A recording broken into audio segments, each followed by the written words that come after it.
Bonjour à toutes et à tous, bienvenue sur ce nouveau podcast. Je me présente, Benjamin Ingelard, je suis avocat à droit public. Nous intervenons notamment sur nos bureaux de Paris, Lyon, Lille ou Arras en droit public. J'ai le plaisir aujourd'hui de recevoir un invité, un excellent confrère du barreau de Lille, maître Mathieu Maas, qui est le grand spécialiste, l'expert en matière de diffamation, notamment sur les réseaux sociaux. Dans le cadre de ce podcast, je vais l'interroger sur la définition de la diffamation. Nous parlerons notamment e-réputation, conseils et réellement une checklist de comment agir et réagir face à la diffamation. Mathieu, je vais peut-être te laisser te présenter dans un premier temps. Merci Benjamin et merci pour l'invitation. Alors, comme tu le disais, je suis avocat au barreau de Lille depuis 14 ans. J'exerce principalement en droit des affaires et puis depuis un certain nombre d'années, j'ai développé une expertise en droit de la presse, en e-réputation, parce que avec le développement des réseaux sociaux, je me suis aperçu qu'il y avait de plus en plus de monde qui était confronté à des propos qui parfois pouvaient porter atteinte à leur honneur, à leur considération. Et voilà pourquoi maintenant je suis devenu un des spécialistes au nord de Paris de la matière. Bah écoute, merci pour cette très bonne présentation. Effectivement, c'est pour ça que moi j'ai voulu aussi permettre aux auditeurs de la chaîne podcast d'être informés là-dessus. Parce que c'est vrai que moi, du fait de mon rôle, entre guillemets, cantonné au droit public, je suis sollicité là-dessus. C'est vrai que je renvoie les clients vers ton cabinet puisque tu sais les renseigner. C'est vrai que je vais dire malheureusement, mais tu vas t'en expliquer, c'est une matière qui prend de plus en plus d'importance. Et pour l'avoir appris à mes dépens, c'est une matière qui est extrêmement technique. Et donc, c'est vrai que je ne peux que vous recommander, vraiment, si vous êtes injusticiable ou si vous êtes victime de faits de diffamation, de vraiment prendre attache avec un confrère spécialisé parce que c'est extrêmement technique. C'est plein de choses trappes, mais tu vas nous expliquer tout ça. Alors, on peut peut-être commencer par le plus général. Tout d'abord, comment est-ce qu'on peut définir la diffamation? Alors la diffamation, alors tu le disais, c'est une matière qui est pleine de choses trappes et ça s'explique assez facilement dans le sens où la diffamation, c'est une infraction qui est prévue par une loi qui est quand même assez ancienne, qui est du 29 juillet 1881 sur la liberté de la presse, et donc tu as parfois des espèces d'anachronismes, et c'est pour ça que c'est quand même quelque chose d'assez subtil. La diffamation, on entrera sans doute dans le détail après en comparant d'autres notions, mais la diffamation, ce sont des termes qui portent atteinte à l'honneur et à la considération d'une personne. Et pour qu'il y ait diffamation, il ne faut pas se contenter simplement de diffuser des propos comme ça qui sont dénués de toute contextualisation. Il faut vraiment que ça, ça se mette dans des propos plus généraux qui vont peut-être mettre le doigt sur un comportement déviant d'une personne ou des accusations gratuites qui pourraient les concerner. D'accord. Justement, là-dessus, c'est important parce que c'est vrai que la question qu'on se pose souvent, même moi en tant que professionnel, dans la mesure où c'est pas mon domaine, je pense que du coup, ça va être la même chose pour les auditeurs, les justiciables ou même les étudiants. Quelle est la différence entre, notamment, par exemple, l'injure, le dénigrement, voilà, c'est quoi? C'est la même chose ou est-ce que c'est vraiment des définitions juridiques différentes? Est-ce que ça a son importance de faire la différence entre ces différentes notions? Alors, c'est primordial de faire la différence et je peux comprendre que ce soit assez compliqué de faire une distinction entre ces trois problématiques parce que la diffamation, c'est un terme qui peut paraître un peu galvaudé. Parfois, on renferme dans la diffamation plein de comportements qui ne sont pas de la diffamation. Si je prends les exemples que tu as cités, Benjamin, l'injure, par exemple, c'est quelque chose qui est prévu par la loi de 1881 sur la liberté de la presse également. C'est d'ailleurs dans le même article, c'est l'article 29, mais là c'est l'alinéa 2, où l'injure est définie comme toute expression outrageante, terme de mépris ou invective qui ne renferme l'imputation d'aucun fait. C'est ça qui est intéressant à souligner, qui ne renferme l'imputation d'aucun fait. Donc c'est-à-dire que tu te balades dans la rue, tu es sur les réseaux sociaux et quelqu'un va te traiter par tous les noms d'oiseaux. Je vais éviter d'en faire la liste, mais voilà, gratuitement, sans contextualiser, sans dire pourquoi il te dit ça. On a un exemple assez médiatisé il y a quelques années qui opposait Guy Bedos à Nadine Morano. Guy Bedos avait traité de connasse. Bien, Nadine Morano a engagé un procès contre Guy Bedos sur le fondement de l'injure et non pas sur le fondement de la diffamation. En réalité, pour distinguer la différence entre de la diffamation et de l'injure, il faut se poser une question. Est-ce qu'en soi, tu peux démontrer la réalité de ce que tu as dit? Si la réponse est oui, ça peut être de la diffamation. Si la réponse est non, ce sera sans doute de l'injure. Tu peux pas démontrer, je suis désolé d'être trivial, mais je donne un exemple. démontrer que quelqu'un est un con. Tu peux pas. Il n'y a pas l'exception de vérité pour ça. Donc ce sera de l'injure. Et pour en venir à la troisième notion que tu citais tout à l'heure, le dénigrement, là, c'est une acception qui est un peu plus commercialiste. En fait, le dénigrement, ça va plutôt porter sur une critique des produits et services d'une entreprise. C'est quelqu'un qui a eu une mauvaise expérience dans un restaurant qui va dire les plats qui sont servis dans tel restaurant sont dégueulasses, c'est ignoble, c'est pas frais, etc. Dans ce cas-là, ce sera pas de la diffamation, ce sera du dénigrement parce que ça porte vraiment sur la qualité du service qui a été rendu ou des produits. D'accord. Oui, effectivement, donc sur le dénigrement, on est vraiment plus sur la critique, par exemple les avis ou ce genre de choses, ça rentre vraiment dans le dénigrement, quoi, beaucoup plus que... Ça rentre beaucoup plus dans le dénigrement que dans la diffamation, même si dans des avis, par exemple sur Google My Business, tu peux avoir à la fois du dénigrement et de la diffamation. Si tu commences à dire que le patron de tel restaurant est un escroc ou est un pédophile, et que tu donnes quelques éléments qui permettent de corroborer tes dires, là tu seras plus sur le dénigrement, tu seras vraiment sur la diffamation, parce que tu t'attaques à la personne même du gérant, et non pas uniquement à ses produits ou ses services. D'accord. Bah, du coup, ça rebondit un peu sur ma troisième question qui était bon, comment peut-on en fait identifier vraiment la diffamation? C'est vraiment ce critère, quoi. Est-ce que c'est la personne? Est-ce que c'est le service? Est-ce que c'est vraiment sur des éléments qui viennent étayer en fait le supposé défaut ou défaut de qualité? C'est ça de la personne qui est attaquée, quoi. Ouais, c'est ça. Et malgré tout, et même quand on a l'expérience de ce contentieux, parfois on est sur une limite où on a du mal à cerner. Parce que je te donne un exemple très récent, d'aujourd'hui d'ailleurs. J'ai une personne qui est venue me voir qui a une agence immobilière, et dans les avis, un des clients traite les dirigeants de personnes malhonnêtes. Et là, on peut se demander si c'est de la diffamation ou si c'est du dénigrement. Est-ce que ça porte sur la façon dont ils ont traité le dossier pour ce client-là, travailler le dossier? Et dans ce cas-là, est-ce que la malhonnêteté, c'est pas finalement du dénigrement? Ou est-ce que réellement ils ont un comportement malhonnête par nature parce qu'ils ont voulu faire signer des faux ou que sais-je encore? Dans ce cas-là, ça peut être de la diffamation, mais parfois c'est très ténu et finalement, et on abordera sans doute la question après, il vaut mieux, quand on a un doute, partir sur la diffamation parce qu'on est sur des délais extrêmement brefs, quitte à ensuite recadrer le tir si un juge disait mais non, c'est pas de la diffamation, c'est du dénigrement, parce qu'on aura beaucoup plus de temps pour agir ensuite sur le fondement du dénigrement. Bah, ça, effectivement, c'est très intéressant et c'est ce qu'on va voir là tout de suite. C'est que j'ai cru comprendre que tout ce qui est en fait atteinte entre guillemets à la réputation, dénigrement, diffamation et surtout la diffamation, faut se dépêcher pour agir. La question justement, c'est donc sans tarder, qu'est-ce que faut-il faire si on s'estime être victime de diffamation? Là tout de suite, je vois à l'issue, j'ai n'importe quoi, je rentre chez moi le soir, je vois que j'estime être victime de diffamation sur les réseaux sociaux ou dans la presse ou pour un tract ou peu importe. C'est quoi les premiers réflexes? Alors, le premier réflexe que n'importe qui peut faire dès lors qu'il a un smartphone, c'est faire une capture écran. Un screenshot, comme ça au moins tu gardes la preuve. Alors même si c'est une preuve qui peut être combattue devant les juges, mais la jurisprudence commence à admettre ce type de preuve dès lors qu'on n'a pas des doutes sur la véracité de la capture d'écran. Tu peux toujours faire comme ça. À la limite, c'est ce qu'il y a de plus simple et rapide. Ensuite, la meilleure des preuves, ça reste quand même le procès-verbal de constat d'huissier sur Internet si la diffamation s'est passée sur Internet. Parce que c'est vrai qu'on parle beaucoup d'e-réputation, donc de tout ce qui est véhiculé sur les réseaux sociaux, sur les sites, sur les avis, mais la diffamation, elle peut exister aussi en dehors de ça. Ça peut être des échanges de mails, ça peut être des propos qui sont tenus lors d'un conseil municipal, par exemple, et dans ce cas-là, la preuve sera pas tout à fait la même. Tu vas avoir soit des attestations de personnes, il faudra se rapprocher des gens qui ont pu être témoins des propos qui ont été tenus. Il faudra dans ce cas-là que les attestations soient précises sur les propos qui ont été tenus, parce que on est sur une procédure qui nécessite d'être précis sur les termes qui ont été employés.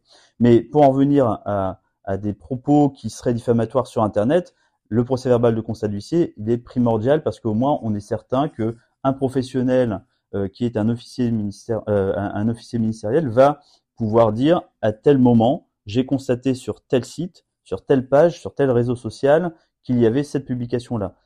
L'inconvénient, c'est que d'abord, le constat d'huissier ne se fait pas instantanément, même si on travaille avec des huissiers qui sont réactifs, mais surtout, il a un coût. En général, il faut compter plusieurs centaines d'euros pour des constatations extrêmement limitées. Et si on a énormément de publications à faire constater, alors dans ce cas-là, on peut arriver parfois sur des constats d'huissier qui peuvent coûter 700, 800 euros. Donc là, c'est vrai que c'est un peu embêtant. Mais malgré tout, si on veut avoir un beau dossier et ne pas risquer de se faire critiquer sa preuve par l'adversaire en justice, il faut passer par là. Ouais, mine de rien, alors c'est vrai que c'est souvent une question qu'on nous pose, mais quelle que soit la matière, c'est vrai qu'un constat d'huissier, ça a un coût au départ, mais ça permet de construire le dossier sur des bases solides. Il vaut mieux dépenser quelques centaines d'euros et construire sur quelque chose qui, effectivement, qui est sérieux et qui tient la route, que de se contenter du minimum et finalement faire plein de frais de justice si c'est pour se voir retoquer à l'issue de plusieurs mois de procédure sur des choses qui sont pas étayées, quoi. Donc, Absolument. Et puis, ce qu'il faut pas négliger non plus, c'est que parfois, quand on fait une mise en demeure ou quand on agit en justice, la personne qui a publié les propos peut les retirer à n'importe quel ouais. moment. Et si on n'a pas constitué une preuve avant le procès, eh bien, on risque finalement de plus rien avoir à montrer au juge le jour où on doit plaider l'affaire. Donc, c'est vraiment primordial de faire ce préalable qui est vraiment nécessaire, c'est la constitution du dossier. Et comme tu disais, Benjamin, c'est vraiment primordial d'avoir un bon dossier dès le début, quitte à engager des frais qui seront ensuite éventuellement compris dans les dépenses et Mmh. puis on les fera supporter par l'adversaire. Mmh. Ouais, donc effectivement, le premier essai, c'est faire un screenshot et puis ensuite constat d'huissier pour vraiment avoir quelque chose de complet. Est-ce que, en matière de diffamation, est-ce que il existe, par exemple, alors c'est peut-être des vagues souvenirs, par exemple ce qu'on appelle le droit de réponse ou ce genre de choses. J'imagine que c'est peut-être plus pour des entités, des institutions, le droit de réponse que sur les réseaux sociaux, ça peut être compliqué, non? Alors, sur les réseaux sociaux, on va partir du principe que si tu es face à un profil qui est ouvert d'une personne qui a publié des propos, tu peux très bien faire ton droit de réponse toi-même en mettant un commentaire.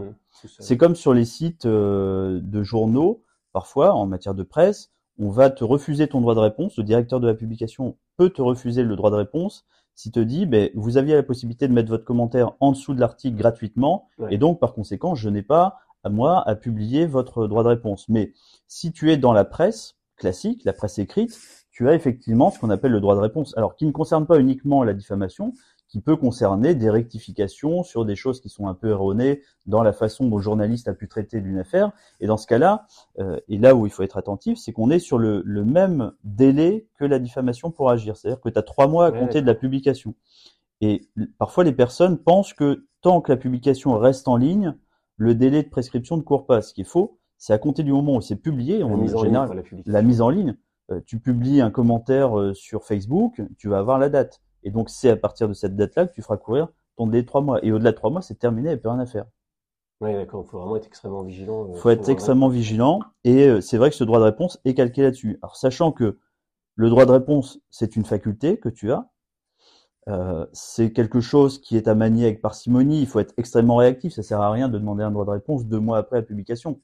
Sinon, tu risques d'avoir ce qu'on appelle l'effet Barbara Streisand. Je sais Ouais. pas si tu le connais, mais voilà, c'est amplifier quelque chose par ton comportement. C'est-à-dire que quelque chose qui était étouffé, toi, tu le remets au goût du jour, et tu remets de l'huile sur le feu et tu te crées encore un peu plus de préjudice.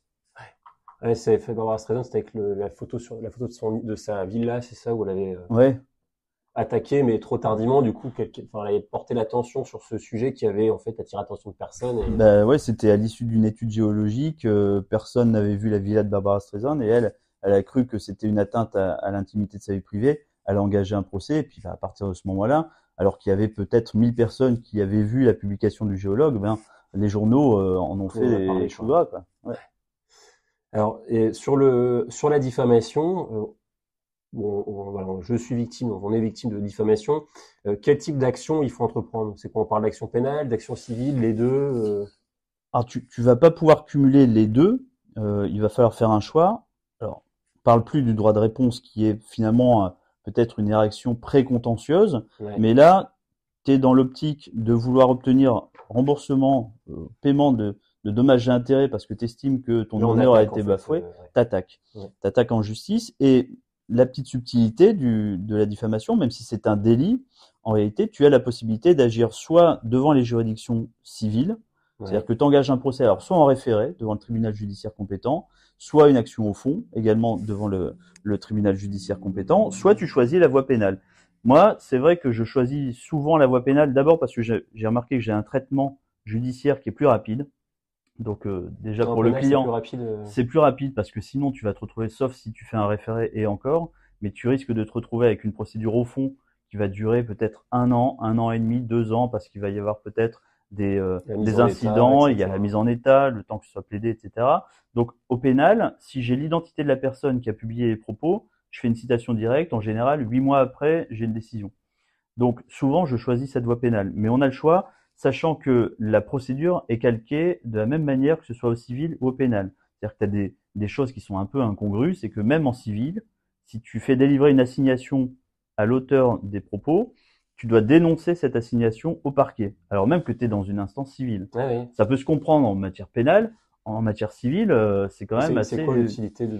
Bah, il y en a aucune en réalité, et c'est là, je te parlais tout à l'heure en introduction des anachronismes de la loi de 1880, bah, ça en fait encore partie, ça, cet anachronisme, qui n'a plus aucune utilité de dénoncer une action civile au parquet. Malgré tout, tu es obligé de le faire. quoi. Bah, sinon, ton assignation est nulle, et donc ta procédure, en général, bah, tu n'as plus le temps de te retourner, et tu peux plus agir. D'accord. Donc effectivement, si on est victime de diffamation, il vaut mieux directement aller au pénal et, euh, et engager l'action. Sur l'action, effectivement, voilà, on engage une action pénale. Alors on l'a vu et on l'a redit, c'est vraiment très technique. Il faut agir très rapidement. Donc le conseil, vraiment, c'est de prendre attache avec un avocat spécialisé dans ce domaine pour vraiment tout bien mettre en œuvre parce que ça va très vite et plus ça va vite, plus on fait des erreurs. Donc vraiment, le conseil, c'est vraiment de bien s'entourer dès le départ. Comment répare-t-on concrètement le préjudice de la diffamation? Alors, souvent, j'ai des clients qui me demandent combien je pourrais demander.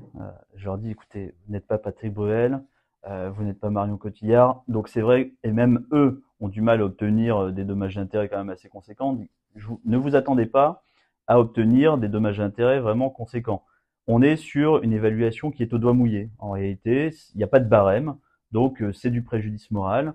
Tu vas dire, en fonction de l'audience des publications, hein, si ça a été vu par un certain nombre de personnes, si tu es sur Twitter, que tu as mis un hashtag qui a permis à cette publication-là d'obtenir une audience vraiment extrêmement importante, bah forcément ton préjudice augmente puisque le trouble à ton honneur et à ta considération est vraiment dupliqué.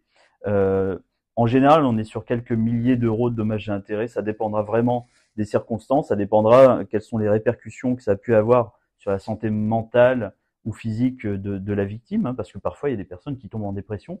Et donc là, on peut augmenter les dommages et intérêts en justifiant que l'atteinte a été tellement forte que cette personne-là a dû se mettre en arrêt maladie, etc.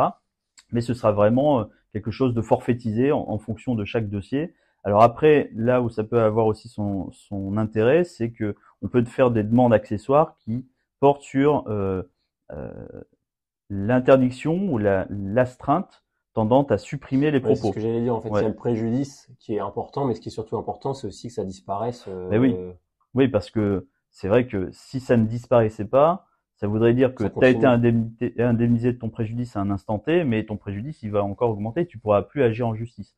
Donc on fait des demandes indemnitaires et ensuite on fait des demandes tendant à avoir ordonné sous astreinte à ce que l'auteur des propos retire ces publications-là. Alors l'astreinte, je ne sais pas si tu avais déjà évoqué ça dans d'autres podcasts, mais pour expliquer, c'est de l'argent qui court de jour en jour tant que la personne n'a pas exécuté la peine. Donc ça peut vite se monter à des sommes assez conséquentes. Si tu es à 100 jours, 100 euros par jour de retard, si la personne ne le fait pas dans les 10 jours à compter de la signification, ben, il doit déjà 1000 euros de plus. Ça, je pense que c'est important parce qu'effectivement, bon, il y a l'anonymisation, mais il y a aussi le fait que ça puisse disparaître, surtout qu'aujourd'hui, bon, notamment sur Internet. Alors quand c'est des tracts, ça peut aller, mais c'est vrai que sur Internet, c'est une mémoire qui est indéfinie, quasiment. Et question peut-être bête, mais si je suis victime de diffamation et que j'engage une action pénale, j'imagine que si au jour de l'audience, la personne a déjà supprimé d'elle-même la publication, ça ne fait pas tomber la posture puisque le mal est fait, j'ai envie de dire, et l'indemnité, elle reste due. Absolument. Pas plus tard qu'il y a 3 semaines ou 4 semaines, je défendais un notaire. On avait agi en diffamation parce qu'une personne l'avait traité de voleur sur Google. Et forcément, quand le prévenu a reçu la citation directe, il a supprimé son avis. Ouais. Mais pour autant, le mal était fait et donc Il y a j'ai des gens qui obtenu l'ont vu. l'indemnisation. Il y a des gens qui l'ont vu, on ne sait pas combien de personnes l'ont vu, mais il y a sa note aussi qui a diminué forcément. Donc tout ça, ça crée un préjudice qui reste indemnisable, qui reste né et actuel, quand bien même l'avis aurait été supprimé. Mais j'en reviens à l'utilité de faire constater en amont, c'est que justement, on a des personnes qui ont peur et qui le suppriment. Et bien là, on prouvera que déjà la citation a déclenché le comportement de retrait de l'avis, donc c'est finalement une espèce d'indice sur la mauvaise foi de la personne qui n'assume plus ce qu'elle avait publié à l'époque. Et puis, ben, on a cette preuve et on a la possibilité de matérialiser un préjudice qui sera indemnisé. Bon, bah, et c'est extrêmement intéressant. Effectivement, du coup, là, vous avez vraiment, en tant qu'auditeur, toutes les pistes pour agir, réagir, les réflexes par rapport à la diffamation. Vous avez bien tous les éléments, notamment de définition. Je pense que c'était important. Pour terminer cette interview, ce podcast, si tu avais un dernier conseil avant qu'on termine l'entretien sur s'agissant de la diffamation ou la procédure. Alors, ça peut paraître un peu vaniteux de donner ce conseil-là, mais il faut pas hésiter à se googliser. Alors, surtout si on est une personne qui est exposée, soit parce qu'on a un mandat, soit parce qu'on est une personnalité publique, soit parce qu'on est un chef d'entreprise. Il faut pas hésiter à mettre des alertes sur Internet. Vous avez des logiciels qui vous permettent de faire ça. Google en propose d'ailleurs. Ça vous permet au quotidien d'avoir des alertes avec des mots-clés. Si on Et parle de donc, vous, voilà, si on parle de vous, c'est gérer votre réputation, en fait, c'est de pas oublier, même d'une façon hebdomadaire, d'aller taper votre nom, le nom de vos produits, le nom de votre entreprise, et voir un peu ce qui en ressort. Parce que parfois, on laisse tomber, on est parti en vacances, on oublie de regarder un petit peu la réputation qu'on a sur Internet, on s'aperçoit qu'il y a des avis qui sont négatifs, et comme on est sur une prescription qui est extrêmement courte de 3 mois, ben on peut très ouais, bien se retrouver ça le va bec dans vite. l'eau à ne pas pouvoir réagir. Donc c'est vraiment faire une veille sur Internet régulière pour savoir si des personnes vous critiquent. Et si vous avez réussi à identifier ça dans des délais raisonnables, ben, vous pouvez engager des actions en justice qui seront efficaces. Bah, écoute, merci beaucoup pour toutes ces informations. Je pense que si vous êtes auditeur de l'ensemble de ce podcast, hein, vous savez ce qu'il vous reste à faire si vous êtes intéressé sur les questions de diffamation. Primo, c'est d'appliquer ce dernier conseil de vous googliser. Et secondo, hein, si vous constatez des problèmes de diffamation, c'est de contacter Maître Mathieu Mas. Donc, je me permets de louer Merci Benjamin. l'expertise. Et je vous mettrai bien entendu, pour ceux qui sont intéressés, bah, les coordonnées de Mathieu, si vous souhaitez rentrer en contact avec lui, notamment dans la description du podcast. Je vous remercie de votre attention et je vous dis à dans 15 jours pour un nouvel épisode. À très bientôt. Merci.